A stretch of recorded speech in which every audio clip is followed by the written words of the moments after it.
Hey, what's up everybody? Welcome to the Rules of Engagement. Today, as always, I'll be your host, Nick axslav ranish, and you know what? We got something special today because today is the start of some Heart of the Swarm content for the Rules of Engagement. From here on out, we're going to be switching over to pretty much almost exclusively Heart of the Swarm content. Thursday's episode I'm not so sure about, but in general, all Heart of the Swarm content coming at you guys. So you're playing the beta, you want to know some cool builds, some cool new stuff, come check out the show to get more information on Heart of the Swarm. A little bit about the show. It's a daily tactical analysis show put on by MLG. Starts every day, Monday through Friday at 7 p.m. Eastern. Each day of the week, we have a different unique theme for you. Monday is Talking Tactics. That's where we take a look at pro-level games, analyze the tactics they use, and how you can use those tactics when you play to enhance your play. Tuesday, Developing Fundamentals. That's where we take a look at the building blocks of the game and the core skill sets and how you can develop your core skill sets, how you can check to see if your core skill sets are up to par, and also, if you're just getting into Starcraft 2, how to approach playing a competitive game of Starcraft 2 and figure out all the different ways where you can kind of improve your chances of winning. Wednesday is Mechanics of the Bizarre. That's where I take a look at professional level games, but games where you do things, little bizarre strategies. It'll be especially fun now that we have Heart of the Swarm content, so stay tuned for Wednesday's episode. I'm sure that'll be great. Thursday, Community Critique. That's your chance to send me your replays. You play at home, you're not sure if things went well or if things went wrong, and you want a little bit of advice on basically how to improve your play. Send your replay, majorleaguegaming.com/replays. Now take a look at your game on air on Thursday between 7 and 8 p.m. Eastern. You can send in Wings to Liberty replays, Heart of the Swarm replays. I'll see which one I have more of by Thursday, and I'll go with that. Friday is a day of self-reflection. It's where I take a look at some of my own games and talk about the mistakes I made or the things I did well, and of course, how I can, the skill sets I use to try to win games without having, without playing all day or without having the fastest hands. The key strategic and tactical insight to let you beat players who are much faster and more experienced than you, more experienced in StarCraft 2, maybe less so in general tactical knowledge. All these shows start at 7 p.m. Eastern. And also a reminder, you have any questions about life, liberty, or pursuit of StarCraft improvement, go ahead and send those to me at axslav on Twitter. At the end of every show, I do a little bit of Q&A. So any questions you have are much appreciated. Let's talk about today's episode. It's going to be Monday, Talking Tactics. We got 3 different replays for you guys. One is going to be Defending Multi-Pronged Aggression. That's going to be Cats or Crank versus Cats. Then we're going to talk about how it's the same term but new tricks in Heart of the Swarm with Supernova versus Seed. And then looking at the new Ultralisk and how it applies in Zerg versus Zerg with Cats versus Elvis. Ending it with a Q&A. All these replays are coming from a lot of the Heart of the Swarm content that we're doing here at MLG. 5 to 7 p.m. Eastern every day of the week is Heart of the Swarm content. King of the Hill matches, free-for-alls, pro-level show matches, all pro-level content. You guys want to check it out? 5 to 7 p.m. Eastern. And of course, if you miss anything, youtube.com/official MLGSC2 has all your VOD needs. Let's jump into the first replay, Defending Multi-Pronged Aggression. A couple things to keep in mind as we go through this game. One, we're going to talk about some new openings that are you can use in Heart of the Swarm. We're going to talk about what to do when you get caught off guard, and then about how to defend multi-pronged drops. So let's jump to this replay from from Crank's point of view. 3 minutes in, it's looking fairly standard. Nexus, and then he knows that Cats did not go spawning pool first, right? He knows he went hatchery first, and so he feels fine getting the second pylon before the forge. This just helps him keep up constant pro production, and but you can only do this if you know they didn't get a spawning pool before the first hatchery. So then he's going to continue to scout around. And one thing that he's going to notice is when he gets into Cats' base, he's like, wait a minute, there's still no spawning pool. And so because there's still no spawning pool, he knows Cats is doing a 3-hatch before pool build, which is something Cats sometimes does. This isn't especially good or weak because of Heart of the Swarm, but it's just kind of a new little opening. But the fact that as soon as he sees that Cats hasn't built his spawning pool yet, Crank feels safe going 2 gateways before Forge. So he sees this, he feels safe going 2 gateways. Well, he's going to add in a second gateway. There we go. And the advantage of building 2 gateways is, like, I don't need to Forge yet because he has no spawning pool started. And 2 gateways, either one, I can build Zealots, put some pressure on him, or at the very least, he's got to be afraid of me getting to Zealots And then there's still indirect pressure because he'll probably get less drones and more units. So as we advance through here, it's just going to be, he's going to try to find where Katz's third hatchery is. He sees it's over here. If he did not see it in this location, he would then go and check his main base to make sure it's not being built, like right here in some weird shenanigans.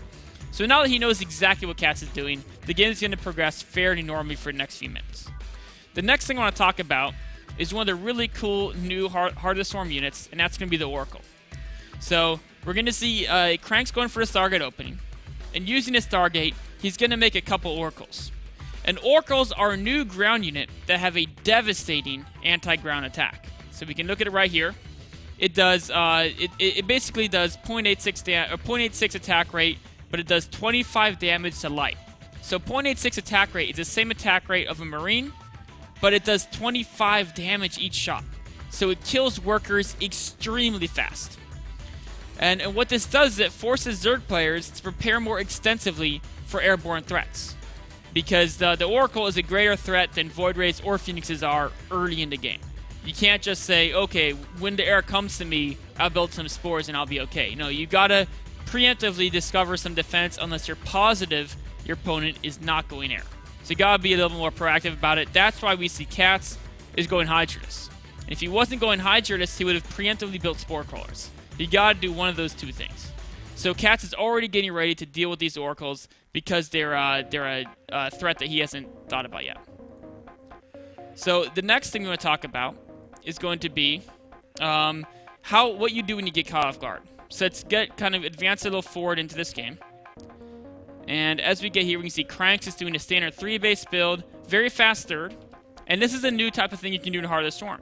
He's not worried about, he already has a scouting from the Oracle, so he knows what his opponent's doing. And he has a much easier time defending attacks because of this photon overcharge ability the Mothership Core has. The photon overcharge ability just basically activates an attack on your Nexus, and then your Nexus turns into a long-range photon cannon, except it has a lot more life. So you can expand a lot more aggressively in Heart of the Storm. That's exactly what Crank's doing. Now the one thing we can see what Crank's doing though is his map vision is not that great, which is why he's starting around with these hallucinating Phoenixes. This is another new thing to Heart of the Storm that's very important. The fact that you don't have to research hallucination, there's no research icon in that Cybernetics core. The sentries actually start with hallucination. And so if you start with hallucination, that means that you shouldn't really be caught off guard. But, sometimes you forget to keep using it, and so you're not able to keep track of your opponent's army. But theoretically, you should be able to keep constant track of your opponent's army by always having a hallucinating Phoenix somewhere in the area. Of course, the trade-off is with only 4 sentries, you want to have plenty of force fields too, so maybe combine that with observers to some extent. But the bottom line is you should at least know generally where their army is. But sometimes you don't, and sometimes you can get caught off guard. Like right now, he has no idea where Katz's army is. In fact, Katz's army is all over at the top of the map. And that's not so good. So sometimes you're going to be caught off guard. An important thing to do is actually watch this through Crank's point of vision so we can see exactly how he sees the game and see exactly how he reacts to things. So the most important thing when you get caught off guard, like right now we can see on the minimap there's a drop coming in. And Crank, I assume has seen that already because he's really good at using vision. But right now it's 15:05, he sees a drop coming in. He's caught off guard, his army's not there to deal with it. The most important thing when you're caught off guard is to not panic and to prioritize saving your economy and also saving your army. And what that means is basically if you have a couple random units up at the top, send them away, because if you have like 4 stalkers, when they drop the whole army, the stalkers are all going to die. You only want to take fights where you can do very well. So as they look through Crank's vision, a drop's coming. He's going to try to save his economy. He's going to come back, grab all his probes, and it only took a second there. The screen barely flashed, but that was him pulling back all his probes, right? And then he's going to say, okay, there's a threat to my main. So the first thing he did is he saved his economy, and there wasn't any army to save, so he didn't have to worry about that. But now the next thing, it was how to talk about how to defend these multi-pronged drops. So there's a couple different threats coming in here, right? Basically, let's actually bring it up on the, let's talk about on the nice screen. So Crank has got a couple bases. Let's talk about what color. Crank will use, let's use probably green for him. Yeah. So we're going to mark Crank's bases first. Crank has a base over here. That's his money income. He's got money income. He's got money income. And he's got money income. And his army is right here, roughly. Right? And now, where is he being threatened? Right? He's got multi-pronged aggression coming from multiple angles. And he's got some units are over here. And there's a herd of overlords that's heading this way. And they presumably have more units in them. And there's also an overlord coming up this way that presumably has some units in it as well. So there's 3 different threats that Crank has to deal with. And how can you deal with 3 threats with 1 army? Well, it's not easy, right? That's what makes Starcraft hard, and that's what makes players like Crank so great, is that he has to prioritize. He said, you know what, I've already pulled workers from the 3rd base, and the 3rd base is already under fire. So even if I head back to that, there's a chance he'll kill the Nexus before I get back. But my main base, the overlords aren't even there yet, so that's something I can for sure defend, and if I get there fast enough, I don't even have to pull probes. That's the most important base to me. My probes are mining there, and I'm positive I can save that. So I'm going to send most of my units, a double line of units, up to save my main base, right? Then there's something else he has to think about, and that's the fact that he's got to defend his 3rd base here. So let's fix these a little bit. He's got to send some units there, and he's got to send a few units up here to his 3rd base. So there's a few units there. He's got to break enough to save this base, but it's not his biggest priority. He wants to kill the units.